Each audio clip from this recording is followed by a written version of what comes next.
Panthers. For Make It Monday, we're going to learn how to paint. And what I've decided to do is to try to use the most minimalistic resources that I could find around my house to mimic what you may be able to find at your place. So what I have today is a canvas. If you don't have a canvas, you can use any sort of pot. You could use a piece of wood, a piece of paper, whatever it is that you want to paint on, you can use. I have a paper towel, a cup of water, and because I don't have a palette, I used aluminum foil, but you can also use things like wax paper or things like that, or even a paper plate. So there's great resources that you can do to get involved and get engaged and take some time for some self-care and motivate yourself during this week. So one of the things that I'm going to do to start my background is I'm going to mix the blue and the red here and make a darker purple, and then I'm going to add the white to make a lighter purple, and then I'm going to use that for the background, and I'll dip my brush in the water here so that the purple will spread. So my inspiration for this piece is right before the lockdown, being stuck in our houses, we were driving home, and I live in Blount County. Shout out to all our Blount County students.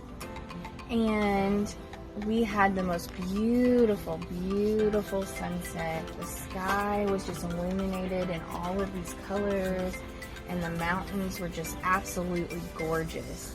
Mountains. And what I did was I mixed some of my burnt umber, my blue, and some red together and made a darker color, and I'm just going along and making like a ridge of what I want, and it can always change. A ridge can change to what you want. That's the greatest thing about painting, is it's all about what you as the artist has decided.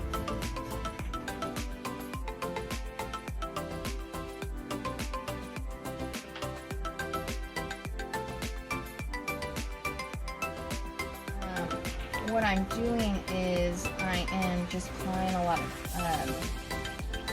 instead of force, I'm just applying a lot of flick to my brush to get some of that like texture to make it look like a mountain. So I'm not putting a lot of pressure in. All right. So what we're going to do now is fill in some of our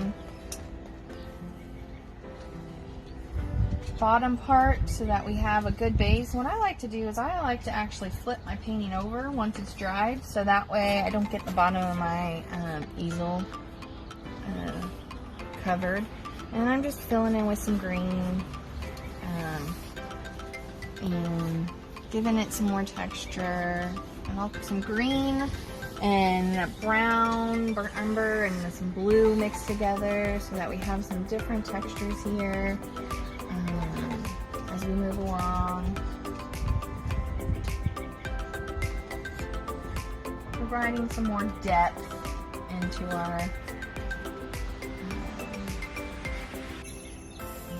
canvas. And I never know where it's gonna go, so if you're going and you just see that there's a tree or something that you want to paint, paint it.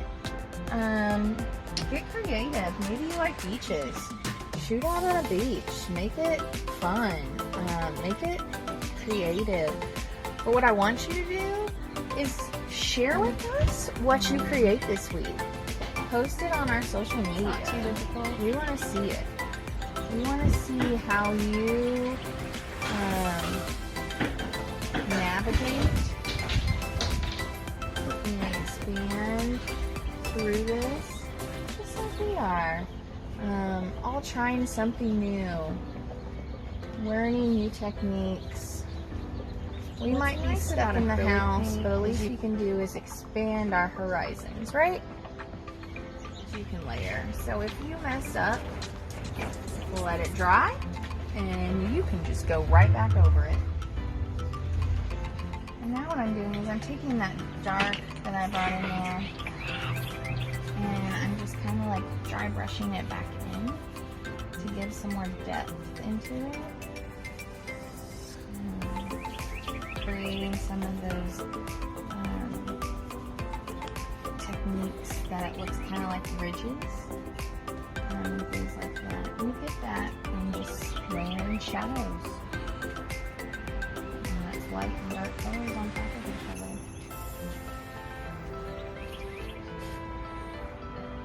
And it really does help if you have multiple brushes, but I'm trying to do everything with one brush. But if you have a thinner brush, you can really do some easier, and get some tighter spaces. And you don't have to go over it as many times, potentially. So now what I'm going to do is I'm going to go through and layer in the basis for the trees that I want to do, and make sure that everything's dried before I start layering those in. I'll also go through and put in some more of the shading just last before I go through. So now that I've ironed out the edges of my mountains, and then we should be good to go. So we're finished. I hope you've enjoyed taking your time to paint with me. Our last touches is our signature, and since I don't have a fine brush, I've decided to just put my fingerprint on it. So there you go. There you have it. Our time is done. Thank you, and I hope you take some time this week for yourself.